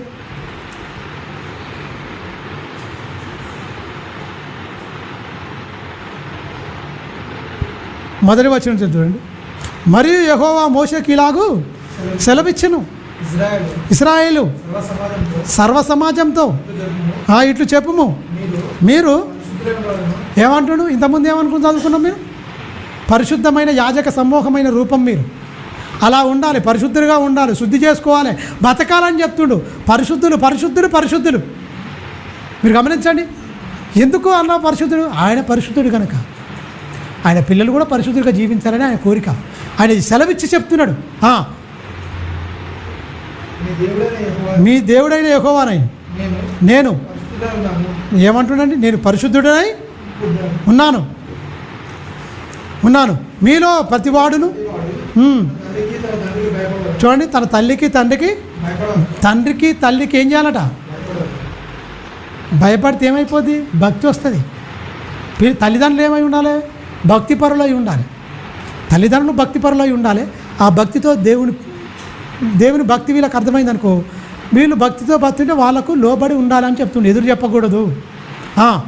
తల్లికి తండ్రికి భయపడే వాళ్ళను నేను నియమించిన విశ్రాంతి దినమును ఆచరించవలను. అంటే 6 రోజులు పని చేసుకోవాలి, 7వ దినం అంటే శనివారం నాడు వాళ్ళకి విశ్రాంతి. ఆ విశ్రాంతి దినమును మీరు ఖచ్చితంగా ఆచరించవలను. నేను మీ దేవుడైన యెహోవాను, మీరు వ్యర్థం ఇక్కడ ఏమంటున్నాడు? తిరుగుతారనే అర్థం. వ్యర్థమైన దేవత తట్టు తిరగొద్దు అంటే తిరిగే వీళ్ళకు ఉన్నదా? మనసు ఖచ్చితంగా ఉన్నది. మనిషి హృదయ అంతరంగాములు ఎరిగినవాడు. ఈ కట్టడలండి, ఇక్కడ సందడి ఉండదు, ఇక్కడ ఏమైనా హెచ్చరికలు ఉంటావు. బయటికి పోయి చూడండి, పండుగ అంటే కథం బులోమని చేస్తారు. ఎందుకు చేస్తారు పండుగలు? ఎందుకు చేస్తారు పండుగలు? మొత్తం కటన్ దిగిపోవాలి, మొత్తం కటన్ మొత్తం దిగిపోవాలి, యాటలు దిగిపోవాలి మొత్తం. ఏం చేసుకోవాలి? మొత్తం పల్లెలలో లేకపోతే ఇస్తారాకులను నిండా పెట్టుకోవాలి, తినాలా, ఎగరాలా, గెంతులు వేయాలి, ఏమైపోవాలి? రోడ్డు మీద సోయి లేకుండా పడిపోవాలి, అంతే. దానికి విధులు ఉన్నాయా, కట్టలు ఉన్నాయా? విధులు కట్టలు, ఇది మంచి ఇది చెడు అని ఏమైనా ఉందా? ఎవరికైనా చెప్పేది ఉందా? అందుకనే అది కావాలని కోరుకుంటాడు మనిషి. అబ్బా వాళ్ళు తింటుర్రు, డ్యాన్సులు వేస్తుర్రు, గంతులు వేస్తుర్రు, ఆ సంతోషం నాకు లేదామనుకుంటాడు మనిషి. అది వ్యర్థమైందిరా నాయన. అవి ఏం చెప్పాయి? అవి ఏమన్నా చెప్తాయా? మన చేతుల చేత మలసపడిన ఒక బొమ్మ నువ్వు మంచిగుండి బిడ్డ అని చెప్తుందా? మంచిగుండి బిడ్డ అని చెప్తుందా? ఇది చెడ్డదా అని చెప్తుందా? నువ్వే చేతులు ఎత్తివి, నువ్వే కళ్ళు ఎత్తివి, నువ్వే నోరు ఎత్తివి, నువ్వే చెవులు ఎత్తివి. ఒక రూపాన్ని ఇచ్చిన కానీ దాని జీవాన్ని పోసినవరా మనిషి? పోయలేవు. ఒక రూపాన్ని ఇచ్చినావు అంతే, అది పుట్టిది, నిర్జీవమైంది. దాన్ని పెట్టుకొని దానికి నువ్వు భయపడడం ఏంటి? దౌర్భాగ్యం కాకపోతే దానికి నువ్వు భయపడడం ఏంటి? దానికి సాగిలపడడం ఏంటి? ఆకాశం అందే కానీ, భూమి అందే కానీ, భూమి అందు నీలయ అందే కానీ ఏ ప్రతిరూపమును మీరు చేసుకోకూడదు. దేనికి మీరు సాగిల పడి మొక్కకూడదు. ఎందుకంటే నేను యెహోవాను, నేను రోషం గలవాడను. మీరు కూడా రోషంగా బ్రతకంటే రోషం చచ్చిపోయింది మనుషులకు. దేనికి పడితే దానికే సాగిల పడి బతకడం నేర్చుకోరు. ఎప్పుడో ప్రారంభ దశలోనే చెప్పిండు, మీరు ఇలా ఉండకూడదు, మీరు ఇలా ఉండకూడదు, మీరు ఇలా ఉండకూడదని. మీరు యెహోవాకు సమాధాన బలి అర్పించినప్పుడు అది అంగీకరింపబడినట్టుగా అర్పింపవలెను. మీరు బలులు అర్పించుతున్నారని బలులు అర్పించిన నాడు అంటే ఒక దినం, బలి అర్పించిన నాడు ఒక దినమున మరునాడు అంటే తెల్లారి అయినను దాన్ని తినవలను. 3వ నాటి వరకు మిగిలిన దాన్ని తీసేయాలి. 2 రోజులు తింటే సరిపోద్ది, 3 రోజులు వద్దు, తీసేయరి. అప్పటికే అది ఇదైపోద్ది కనుక మాంసం ఖచ్చితంగా వద్దు అని చెప్పింది. మీరు గమనించండి, అర్పించాలి. ఆనాడు బలుడు. ఇప్పుడు ఎవరైపోవాలి బలి, ఎవరైపోవాలి అర్పణ? సజీవ యాగంగా పాత నిబంధన ప్రకారంగా మానవుల ప్రాయశ్చిత్తం, పాపానికి ప్రాయశ్చిత్తం ఏం చేసిండు? బలులను, మూగజీవులు అర్పణ అయిపోయినాయి. ఇప్పుడు మనుషులందరి పాపాల నిమిత్తం ఎవరైపోయారు? బలి యేసుక్రీస్తు అయిపోయిండు. మీ నిమిత్తం నేను మీకు ప్రాణం పెట్టాను కనుక మీరు మీ సహోదరుని నిమిత్తం ప్రాణం పెట్టే బద్దులై ఉన్నారు, ప్రాణం పెట్టే బద్దులై ఉన్నారు. మీరు యాజక రూపం అప్పుడు ఒక్కరికే, లేవి కుటుంబానికి, ఇప్పుడు అందరికీ యాజక రూపం అని అప్పగించిందా లేదా? యాజకత్వం, పరిశుద్ధమైన జనం, మీరు విలువ పెట్టి కొనబడిన వారు, మీరు మీ సొత్తు కారు, దేవుని సొత్తు అయిన ప్రజలు అని చెప్పిండా లేదా? చెప్పుకున్నాడు. ఏమన్నాడు? నీ జీవఫలాన్ని అర్పించాలి, నీ చెవులను అర్పించాలి, నీ కనులను దేవునికి అర్పించాలి, నీ కరములను, నీ దేహాన్ని మొత్తం సజీవ యాగం ఏం చేయాలి? దేవునికి సమర్పించుకోవాలి. పాత నిబంధన ప్రకారంగా కుంటి, గుడ్డి, బొల్లి ఉన్నా కూడా, మచ్చలున్నా కూడా, ఏదున్నా కూడా బలి అర్పించొద్దు. తెలుసా? బలి అర్పించొద్దు. అంగవైకల్యం ఏదున్నా అర్పించొద్దు అని చెప్పిండు పాత నిబంధన. కొత్త నిబంధన ప్రకారంగా ఏంటి? మనలో ఎలాంటి ఆలోచనలు దేవునికి వ్యతిరేకమైనవి ఏదైనా అది మనిషికి ఒక అంగవైకల్యంగానే భావించాలి. తప్పుడు ఆలోచనలు, తప్పుడు తలంపులు, ఈ అన్నిటికీ మొత్తం ఏంటి? ఒక వైకల్యంతోనే పోల్చుకోవాలి. ప్రియమైన దేవుని వాళ్ళరా, మీరు అర్పించాలి, ఖచ్చితంగా ఇవన్నీ అనుసరించాలని కంపల్సరీ చెప్తున్నాడు. దిశోపదేశ కాండము 6వ అధ్యాయం 1వ వచనం చూడండి. ఎలా బతకాలని చెప్తుంటాడండి. 6 1వ వచనం. నీవును, చూడండి, నీవును నీ కుమారులను, ఏంటి అంటే ఎన్ని తరాలండి?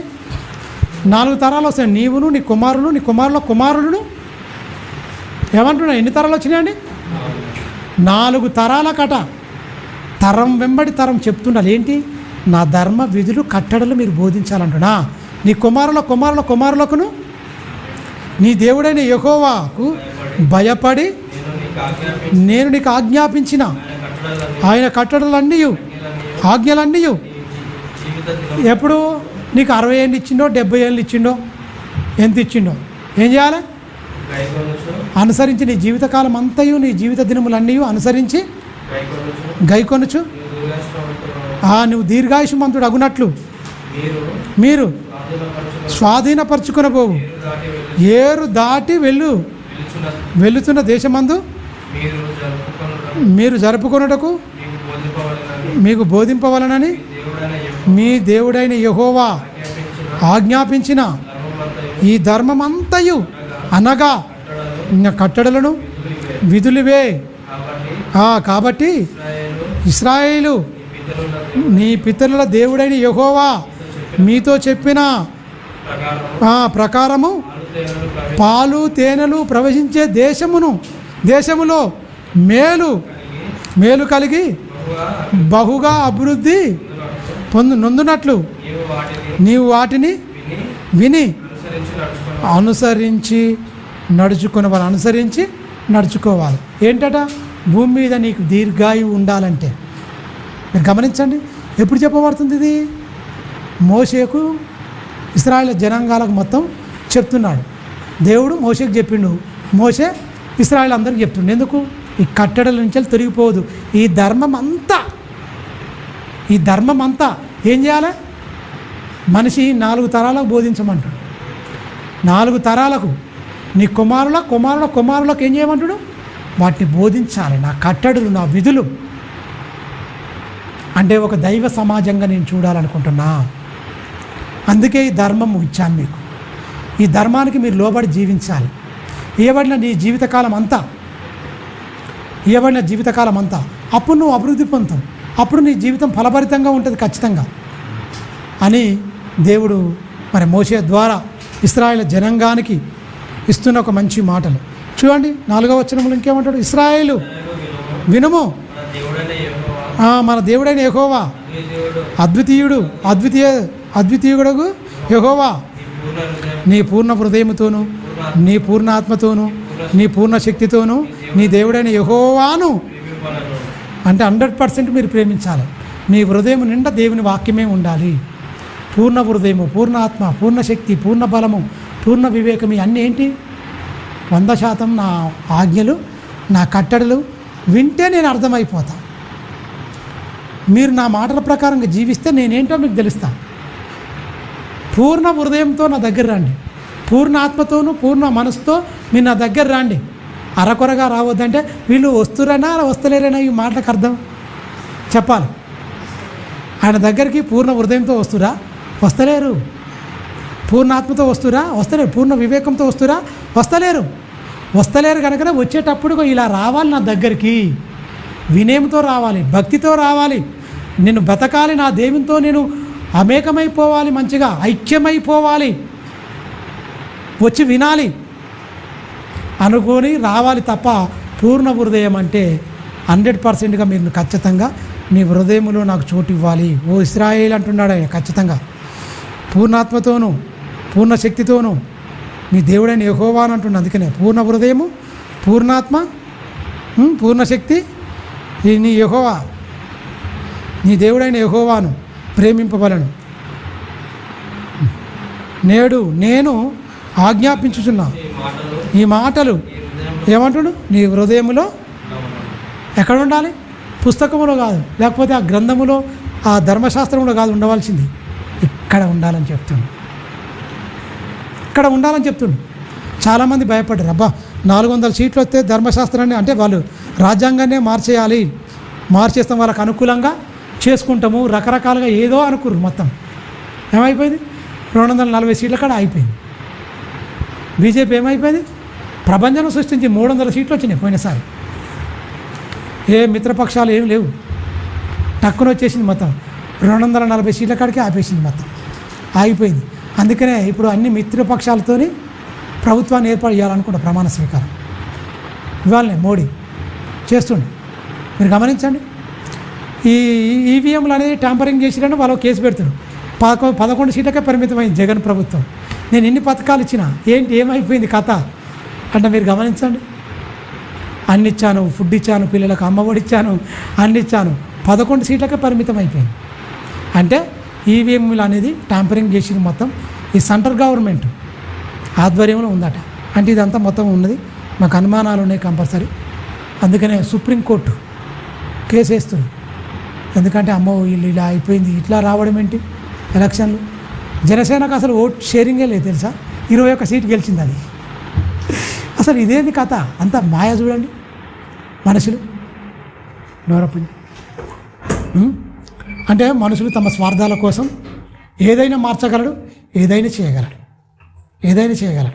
ఇప్పుడు కొంచెం భయం ఉంటుంది. అమ్మో ఆయన ఒక స్టేట్మెంట్ ఇస్తుండ, అందరి సమిష్టి నిర్ణయంతోనే ఇక నుంచి మేము ముందుకెళ్తాం. మోడీ ఏమంటాడు ఇక్కడ? అన్నీ అంటే అఖిలపక్షం ఉంటుంది కదా, మిత్రపక్షాలు ఉంటాయిగా, అందరూ మేము సమిష్టి నిర్ణయాలతో మేము ముందుకెళ్తాము. అప్పుడు ఏంటి? ఏక్ నిరంజన్, నేను ఒక్కనే, వాళ్ళు ఆడిందే ఆట, పాడిందే పాట, ఎవరిని పరిగణలోకి తీసుకోపోయేది. వీళ్ళు ఏం చేస్తే అదే చట్టం అనుకునేది. అందుకనే మణిపూర్ మొత్తం తగలబడినా కూడా వీళ్ళేం మాట్లాడలే. వాళ్ళ ప్రభుత్వమే ఉన్నది. అక్కడ ఊసకొత కొయ్యబడింది. ఆడవాళ్ళను దిగంబరుగా తిప్పుకుంటూ అత్యాచారాలు చేస్తూ మొత్తం మారణహోమం జరిగించింది. మరి జనాల్లో స్టార్ట్ కాదు ఆ తిరుగుబాటు అనేది. ఖచ్చితంగా అవుతుంది. ఏంది కథ ఏందని ఎన్ని రోజులండి భక్తి పేరు చెప్పి బ్లాక్మెయిల్ చేస్తూ, ఎమోషనల్ చేస్తూ అత్యంతలు పంపిస్తే ఉద్యోగాలు వస్తాయా, లేకపోతే మానవుడు అభివృద్ధి చెందుతాడా? ఆయన్నిటి మీద చేసిరు, పోయింది. మీరు గమనించండి జరా. ఈ మిత్రపక్షాలు ఉంటాయిగా, అన్నీ అంటే భావజాలం ఖచ్చితంగా ఇవన్నీ ఉండాలి. వీళ్ళు ఈయన ఇష్టానుసారంగా నిర్ణయాలు తీసుకోవడానికి వీలు ఉండదు. ఎందుకంటే కళ్ళెం పెట్టినట్టు అయిపోయింది, నోటికి కళ్ళెం పెట్టినట్టు అయిపోయింది. వాళ్ళు ఇష్టం వచ్చిన నిర్ణయాలు తీసుకుంటే ఎవడు మద్దతు ఉపసంహరించుకున్న ప్రభుత్వం చక్కగా పోద్ది ఖచ్చితంగా. అందువల్ల ఎవరిని నొప్పించకుండా ఖచ్చితంగా ఈ భారత రాజ్యాంగం ఏదైతే ఇవ్వబడిందో అందరి హక్కులను కాపాడడానికి కృషి చేయాలి ఖచ్చితంగా. అంటే హక్కులు ఇన్ని రోజులు కాపాడబడలేదంటే కాపాడబడలే, మొత్తం అన్నీ కాలరాశినాయి. మొన్న రీసెంట్గా నిజాంపేటలో, మియాపూర్ దగ్గర ఉన్న నిజాంపేటలో వాళ్ళు మంచిగా ఆరాధించుకుంటారు. వీడు పోయి లోకడికి ఒక ఆమె పోయి సుత్తితం గోడలు కొడుతుంది. ఆడ అవసరమా అండి? వాళ్ళం ప్రార్థన చేసుకుంటారు, ఏమో పోయింది గోడలు కొట్టేస్తుంది. అదే అంటే ఒక మత పిచ్చి బట్టి ఎక్కిచ్చేసి అంటే మంచి అనేది ఏమి నేర్పరండి. లోకంలో మంచి, ప్రేమ, జాలి, దయ ఇవన్నీ ఏమి నేర్పరు. అయ్యే మనిషికి కావాలి. బూతులు, తిట్టుకోవడాలు, వైలెన్స్, కొట్టుకోవడాలు, ఒకరిని చంపడాలు, ఇవే భయంకరంగా. అందుకనే లోకం అనేది భయంకరంగా ఈ అంత్య దినాలకు వచ్చినది. ఈ అంత్య దినాల్లో మనం ఈ చివరి దినాల్లో ఉన్నాం కనుక యేసు చెప్పిన మాటల ప్రకారంగా జీవిస్తేనే వాడే బ్రతుకుతాడు. అందుకనే చక్కగా ఇక్కడ మరి ధర్మశాస్త్రాన్ని ఎలా అనుసరించి ఎలా జీవించాలో ప్రారంభంలో చెప్తున్నాం. మరి ఇశ్రాయేలు పాటించినంటే చెడిపోయారు మొత్తం. మనం ఆదికాండం నుంచి వెళ్ళి మలాక్ గ్రంథం దాకా చాలా జాగ్రత్తగా మనం చదువుకుంటే ఒక్కడు కూడా బాగుపడ్డట్టు చరిత్రలో లేదు. ఇశ్రాయేల్ సమాజంలో అరకొరగా వేళ్ల మీద లెక్క పెట్టినట్టుగా బతికిన వాళ్ళే ఉండు తప్ప చాలామంది బతికి దేవుని గురించి గొప్పగా బతికినోడు ఒక్కడు లేడు. సరిగా అనుకూలంగా దేవుని ధర్మశాస్త్రాన్ని కట్టడను అనుసరించి బతికిన వాళ్ళు చాలా తక్కువ మందిగా అనిపిస్తారు. ఇది గమనించండి. అందుకనే ఓ ఇశ్రాయేలు అని చెప్తుంది చూడండి, మీ దేవుడైన యెహోవాను అద్వితీయుడు ఆయన, అంటే పూర్ణ హృదయం పూర్ణాత్మ ఇవన్నీ మీరు ఖచ్చితంగా పాటించాలి, బతకాలి, జీవించాలి అని చెప్తున్నాడు. ఆయన చెప్పిన ప్రకారంగా మనం ఉండాలని చెప్తున్నాడు. 32వ అధ్యాయం చూడండి, ఇందులోనే ద్వితీయోపదేశకాండం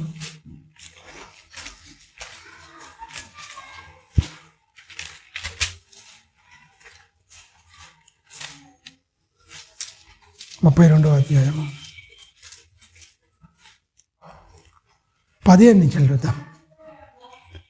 14 నుంచి 14 నుంచి చూడండి.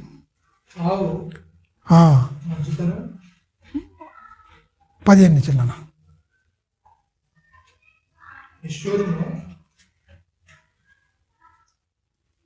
ద్వితీయోపదేశకాండం 32వ అధ్యాయము 45 నాన్న, క్షమించండి, 45 నుంచి 47 వరకు.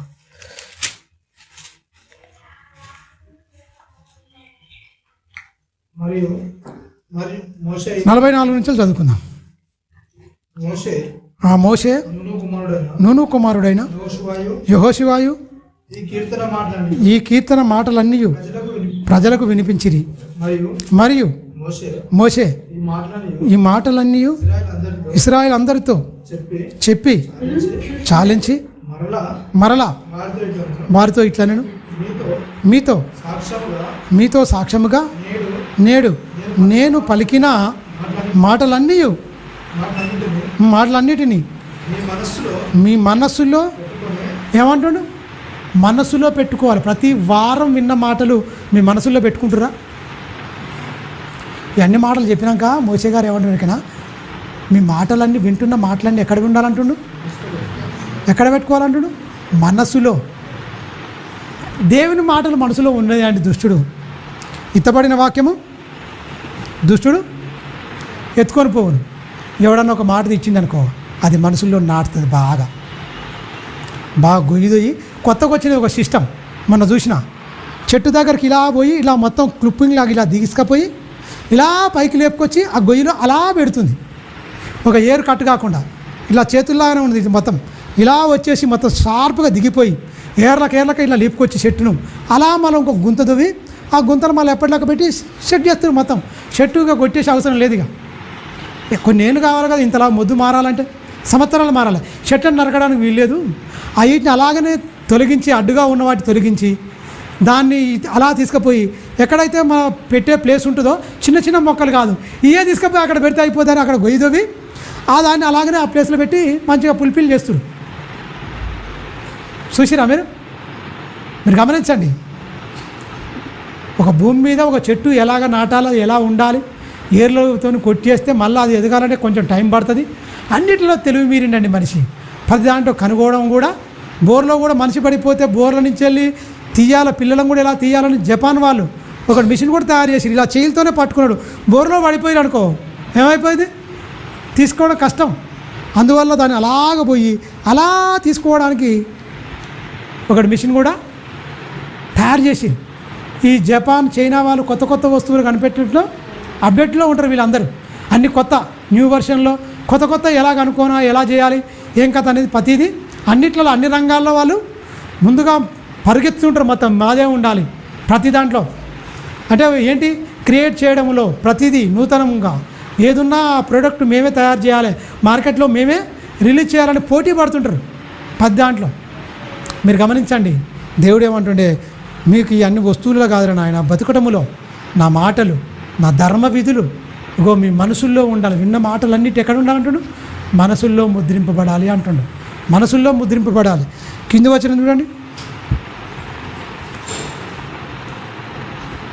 వారు ఈ ధర్మ శాస్త్రము నీ సంతతి వారు ఈ ధర్మశాస్త్రము వాక్యములన్నిటినీ అనుసరించి నడుచుకునే వల్లని వారికి ఆజ్ఞాపింపవాలని. ఇది మీకు చూడండి ఏమంటుండు మనుషుల మాటలు నిరర్ధకమై ఉంటాయి, కానీ దేవుడి మాటలు ఏం చేసిరు, నిరర్ధకం చేసిరండి. ఇది నిరర్ధకమైన మాట కాదు అంటుండు దేవుడు. నిరర్ధకం చేస్తారు దేవుని మాటలని తెలిసే నా మాటలు నిరర్ధకమైనవి కావు, ఈ మాట నిరర్ధకమైనది కాదు అంటున్నా. మాటలు కాదు అది ఇది మీకు జీవమే, మరియు మీరు స్వాధీనపరచుకొనకు యోర్దాను దాటిపోవచ్చున్న దేశములో దీనిని బట్టి మీరు ఏంటి, ఈ ఆజ్ఞలన్నీ బట్టి మీరు బతికితే భూమి మీద మీకు దీర్ఘాయుష్మంతులైపోతారు, దీర్ఘాయువుగా మీరు బతరు. ఇవ్వబడిన కాలములో ఏంటి, ధర్మశాస్త్రం ఇస్తే బతరండి. ధర్మశాస్త్రం అనుసరించి ఇది మీకు జీవమే అంటుంది చూడండి. ఇవి మీకు జీవం, నా మాటలన్నీ మీకు జీవమే. నిరర్ధకమైపోయినట్టుగా మాటలను తేలిగా తీసుకోకండి. ఈ నా మాటలు జీవము, మీ ఆత్మకు జీవమై ఉన్నవి. నా మాటలు ఆత్మయు జీవమై ఉన్నవి. నీ ఆత్మను జీవింపజేసే నా మాటలు జీవమై ఉన్నవి. ఆ మాటలు అనుసరిస్తురా మనిషి? పాటించాలన్న ఆలోచన ఉందా? అనుసరించాలన్న బతకాలన్న కోరిక ఉందా? ప్రియులారా చూడండి, కింది వచనంలో ఏమంటుండో, 40వ వచనం, 48 నాన్న. ఆ దినమున యెహోవా మోషేతో ఇట్లా నేను ఎరుకో ఎదుట ఉన్న మోయాబు దేశమందలి మోయాబు దేశం అబారి ఈ పర్వతం ఉంది అనగా ఎబోకొండ ఎక్కి నేను ఇశ్రాయేలుకు స్వాస్థ్యముగా ఇచ్చుచున్నా కానాను దేశమును చూచి నీ సహోదరుడైన అహరోను. ఇక చూడండి, ఇది అయిపోద్ది. దీనిది ఎవరికి? మోషే గారు చివరి మాటలని చెప్పొచ్చు. ఆయన పోతూ కూడా దేవుని మాట్లాడుకుంటే పోతాడు. ఎవరు? మోషే గారు చెప్పి. మనం ఏం మాటలు చేసి చచ్చిపోతాం చెప్పండి? భక్తులు ఏం చెప్పినా దేవుని గురించి చెప్పి చచ్చిపోయారు. వాళ్ళ ప్రారంభం దేవుని మాటలే, ముగింపు దేవుని మాటలు ఉండే, చెప్పుకుంటూనే పోయిరాలు. అంటే పిల్ల తరాలకు బోధించాలన్న మాట అలా బాగా ఎక్కింది. మోషే కూడా వాళ్ళ అందరికి చెప్తుండు. చివరి మాటలని మనం ఆలోచించవచ్చు. ఈ మాటలని చెప్తుండు ఆయన. నువ్వు ఎక్కువ అక్కడ చూడు, పాలు తేనెలు ప్రవేశించే ఆ కానాను దేశాన్ని చూస్తాడు తప్ప అందులో ప్రవేశించాడు. కొండ మీద చచ్చిపోతాడు పాపం. మోషే గారు చనిపోతాడు. శవాన్ని కూడా దొరకనేలే మోషే, తెలుసా? మోషే శరీరాన్ని కూడా, శవాన్ని కూడా వీళ్ళకు కంట కనిపించనేలే. ఎందుకంటే వీళ్ళు పెద్ద పర్వతం మీద పెద్ద కోటే కట్టేద్దరు మోషేకు. ఎందుకంటే 30 దినాలు అంగలారుస్తారు, ఏడుస్తారు మోషే గురించి. మోషే అంటే మస్తు ఇష్టమే, కానీ మోషే మాటలు అంటే ఇష్టం లేదు. చెప్పిన మాటలు, మోషే ఏం మాటలు చెప్పిండు? దేవుని మాటలు చెప్పిండు. కానీ మోషే ఆయన ఇష్టపడితే సంతోషపడతాడా? దేవుడు చెప్పిన మాటలు మోషే చెప్పిండు. మోషే చెప్పిన మాటల ప్రకారం బతి ఇష్టపడతాడా? మోషే ఏది ఇష్టపడతాడు దేవుడు? మోషే గారు అక్కడ ఫెయిల్యూర్ అయిపోయారు. మోషే గురించి 30 రోజులు ఏడుస్తారు, బాగా వేదన రోదన సలుపుతారు. కానీ మోషే చెప్పిన మాటల ప్రకారం బతకలేకపోయారు. చూపించాలి, కళ్ళకు చూసి ఆ కొండ మీదనే పోయాడు. ఎందుకు? ఈయన మంచోడని కాదు, వీళ్ళ వల్ల ఆయన ఒకటి చేసిండు. ఏంటి? మాట్లాడమంటే కొడతాడు, బండతో ఎప్పుడు కొట్టమని చెప్తాడు, అప్పుడు తిరిగేసి చెప్తాడు. ఏమని? మాట్లాడు అంటాడు. ఇక కొట్టడం అలవాటు. పోయిండు కొట్టిండు, నీళ్ళు వచ్చినాయి అనుకోండి, ఈ ఇస్రాయేల్ సర్వ సమాజం ముంగట నన్ను అవమానపరిచావు, వాళ్ళు వెళ్తారు కానీ నువ్వు వెళ్ళవంటాడు. అంతే, వాళ్ళు వెళ్తారు కానీ నువ్వు వెళ్ళవు. కళ్ళతో చూస్తావు నువ్వు. 120 సంవత్సరాలు కంటి చూపు కూడా దెబ్బతిన్నదండి. చూస్తాడు, శక్తి అన్నీ ఉంటాయి బలంగా, కానీ అక్కడనే ఆయన పోతాడు. ఆయన శవాన్ని కూడా దొరకనివ్వడు దేవుడు. ఎందుకంటే ఎక్కడో పాతి పెట్టి పెద్ద కోట కట్టేసి పెద్ద గుడిలాగా చేసేస్తారు మొత్తం. అందుకనే ఆయన శవం కూడా, మోసే శరీరం కూడా దొరకదు. ఎక్కడైంది, ఏమైంది, ఏం కథ అని వెతికినా కూడా దొరకని పరిస్థితిలోకి వెళ్ళిపోతారు. ప్రియమైన దేవుని పిల్లలు, చాలా సంగతులు చెప్తారు పాపం మోసే గారు. నేను అవి ఉండాలి, మీరు దీర్ఘాయుష్మంతులు కావాలంటే ఖచ్చితంగా నా ఆజ్ఞలు, నా కట్టడలు ఉండాలి, అవే మీకు జీవమని ఖచ్చితంగా చెప్తుండ్రు. చూడండి కింది వచనం, ఇక్కడ 50వ వచనం చూడండి. నీ సహోదరుడైన అహరోను ఆ కోరు కొండ మీద మృతి పొంది స్వజనుల యొద్దకు చేరునట్లు నీవు ఎక్కబోచున్న కొండ మీద మృతి పొంది నీ స్వజనుల యొద్దకు చేరదవు. ఎలయనగా మీరు సీరు అరణ్యములో కాదేశు, మోరీబా నీళ్ళ యొద్ద,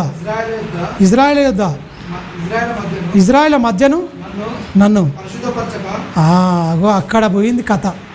మీరు నన్ను పరిశుద్ధపరచక ఇజ్రాయేల్ మధ్యను నా మీద తిరుగుబాటు చేసిరి, ఎదురుగా ఆ దేశమును చూచెదరు కానీ నేను ఇజ్రాయేల్కి ఇచ్చుచున్న ఆ దేశమును నువ్వు ప్రవేశించమని మోషేకి చెప్పిండు. అలాగనే ప్రవేశించలే, ఈయన చనిపోయింది ఆల్రెడీ.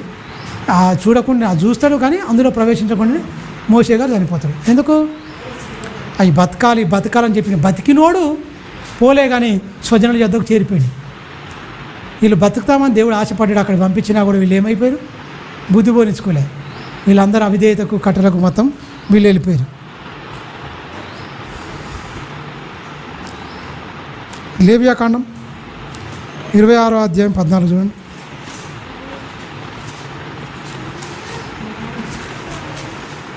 ముగించుకుందాం.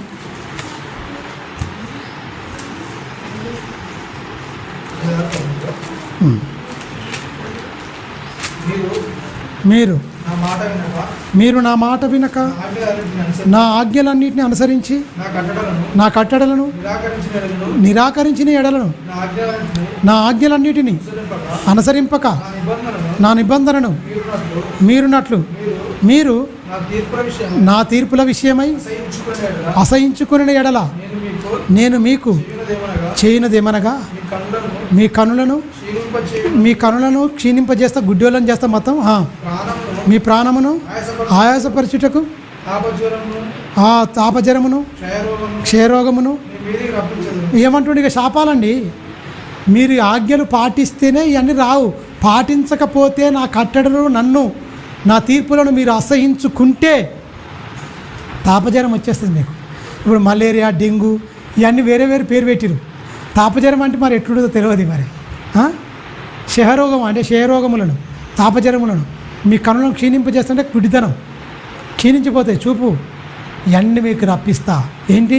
పాటించకపోతే ఇవన్నీ వస్తాయని ఇస్రాయేలుకి చెప్పిరు. మరి ఇలా వస్తాయని చెప్పినాక కూడా భయపడ్డరా? రోగాలకు భయపడ్డరా? ఆజ్ఞలకు భయపడ్డరా? రోగానికి భయపడలే, ఆజ్ఞలకు భయపడలే. పాపం చేసుకుంటేనే వీళ్ళ జీవితాలను ముగించుకొని పోయిన భ్రష్టులు. మరి మనమేం తక్కువ తిన్నామా? పరలోకం ఇస్తా బిడ్డ, మీరు నిత్య జీవానికి రావాలి ఖచ్చితంగా.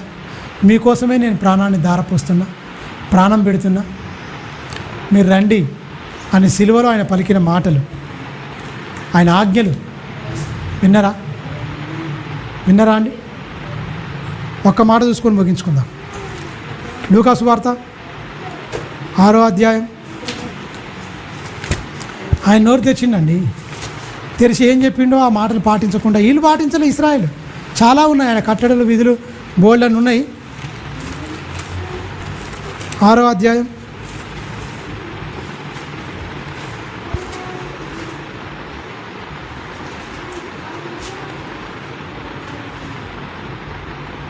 30వ వచనం.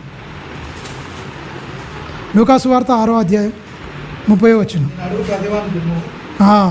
నువ్వు అడుగు ప్రతివానికి ఇమ్ము. నీ సొత్తు ఎత్తుకొని పోవాలని నీ సొత్తు ఎత్తుకొని పోని యొద్ద నుండి దాన్ని మరలా అడగకము. మనుషులకు మీకు ఎలాగ చేయవలనని మీరు కోరుదురో అలాగూ మీరు వారికి చేయుడి. మిమ్మల్ని ప్రేమించిన వారిని మీరు ప్రేమిస్తే మీకు ఏం ఎక్కువ కలుగును? ఏమంటుండండి 31 నాన్న. మనుషులు మీకు ఏమి చేయవలనని మీరు కోరుదురో అలాగనే మీరును వారికి చేయుడి. మిమ్మును ప్రేమించిన వారినే మీరు ప్రేమించిన ఎడల మీకేమీ మెప్పు కలుగును? పాపులను తమను ప్రేమించుచున్న వారినే. అంటే మనం పాపులమా పరిశుద్ధమా? ఇక్కడ ఏమంటుండు? మిమ్మల్ని ప్రేమించిన వారిని మీరు ప్రేమిస్తే మీరు పాపులు అంటుండు. పాపులు అలాగనే ప్రేమిస్తారు, మీరు పాపులా? దేవుని పిల్లలమైతే మనం ఏం చేస్తాం? మన తిట్టిన వాళ్ళని మనం ప్రేమిస్తాం, అది దేవుని మనసు. మనకు శ్రమ కలగజేసిన వాళ్ళని మనం ప్రేమిస్తాం, అది దేవుని మనసు. ఈ మాట కాడ మీరిరా పాటిస్తురా చెప్పాలి మీరే. ఇది ఆజ్ఞ. దేవుడు చెప్తున్న, యేసుక్రీస్తు తన నోట పలుకుతున్న మాటలు.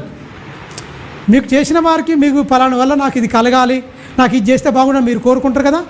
మీరు ఏదైతే కోరుకుంటారో ఎదుటి మనిషి నుంచి మీరు కూడా ఎదుటి మనిషికి అలాగ మీరు చేయండి, అలాగ చేయండి అని చెప్తూ, మిమ్మల్ని ప్రేమించిన వాళ్ళని ప్రేమిస్తే మీకు మెప్పు ఏంటి?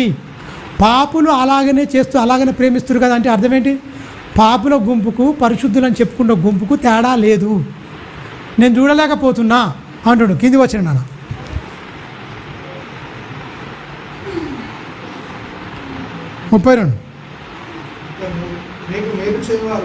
మీకు మేలు చేయి వారికే మేలు చేసిన ఎడల మీకు మెప్పు ఏం కలుగును? పాపులు అలాగని చేయను కదా.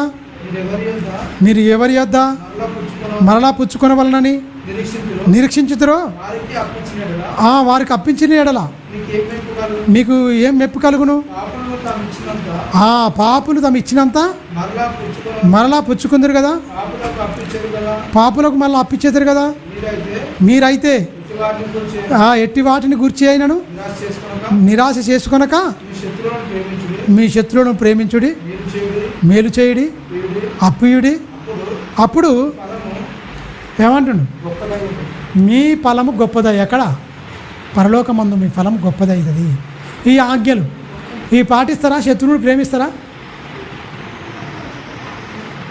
అంటే మీరు ప్రేమించిన వారిని మీరు ప్రేమించితే మీరు ఏమైపోతారంటుండు? పాపులు కూడా అలాగనే చేస్తారు కదా. వాడు అప్పిస్తుండు, వాడు మంచిగిత్తోనికి అప్పిస్తాడు, వాడికిస్తాడు. ఎగ్గొడుతోనికి ఇస్తాడా? ఇయ్యాడు. ఎవడు మంచిగా నెలకు సరిగా వడ్డీ కరెక్ట్గా కడుతుండో వానికే ఇస్తాడు. బ్యాంకులు కూడా వాళ్ళకే లోన్ ఇస్తాయి ఖచ్చితంగా, అన్నీ వాళ్ళకే ఇస్తాయి. అప్పులు ఎగ్గొట్టే వానికి కాదు. మరి వాళ్ళలాగా నువ్వు ఇవ్వాలని కోరుకుంటే వాడు ఇవ్వలేడు. నువ్వు అడగకు. ఆయనకి నీకు డిఫరెన్స్ ఖచ్చితంగా ఉండాలి అని దేవుడు చెప్తుండు.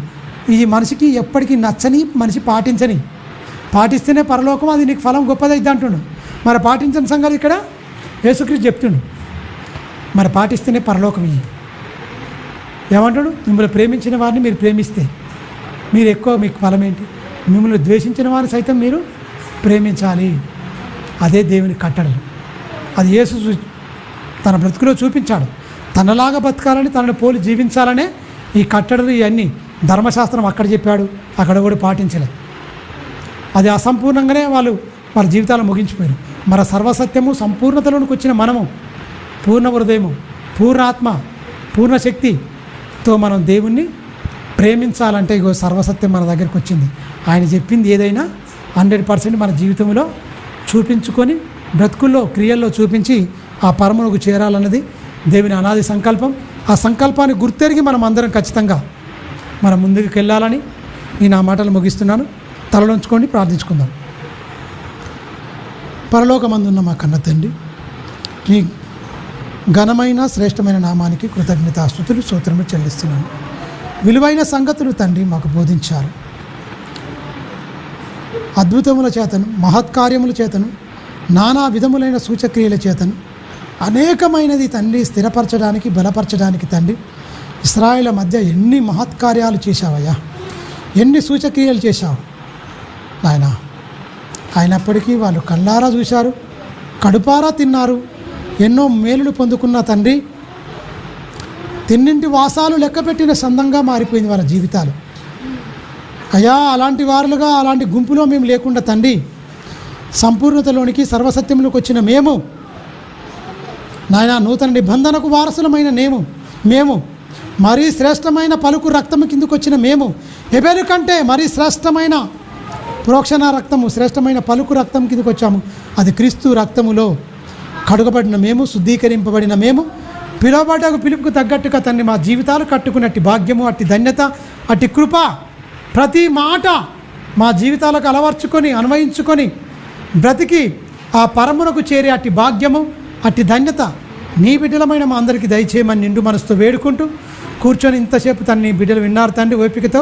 ఇన్న మాటలు వాళ్ళ మనసుల్లో ఈ ధర్మ విధులన్నింటినీ ఉంచుకొని ప్రతిష్ఠించుకొని నాయనా ఉన్నతంగా పరమునకు, ఆనాడు కానానకు వాళ్ళ ప్రయాణం అయితే ఈనాడు మా ప్రయాణం తండ్రి పరమునకు, తండ్రి పరమునకు ప్రయాణమవుతున్న మేము తండ్రి ఎన్నో కష్టాలు, ఎన్నో ఇబ్బందులు, ఎన్నో ఇరుకులు, ఎన్నో ఆటుపోట్లు వచ్చిన అన్నిటి ఎదిరించి నాయనా గెలిచి, ఈ లోకంలో గెలిచి పరలోకానికి స్వతంత్రించుకునే అట్టి భాగ్యము, అట్టి ధన్యత, అట్టి కృప నీ బిడ్డలమైన మా అందరికీ దయచేయమని నిండు మనసుతో వేడుకుంటూ నీ కృపావాక్యముకు తండ్రి నీ బిడ్డలమైన మమ్మలను, మా కుటుంబాలను, మా పిల్లలను, మా కలిగిన సమస్తాన్ని నీ దయగల హస్తాలకు అప్పగించుకుంటూ క్రీస్తునామని ప్రార్థన అడుగుతున్నాం తండ్రి, ఆమేన్.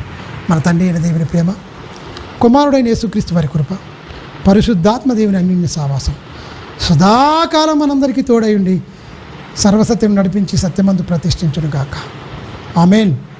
అందరికీ వందనాలు. బ్రహ్మనామం.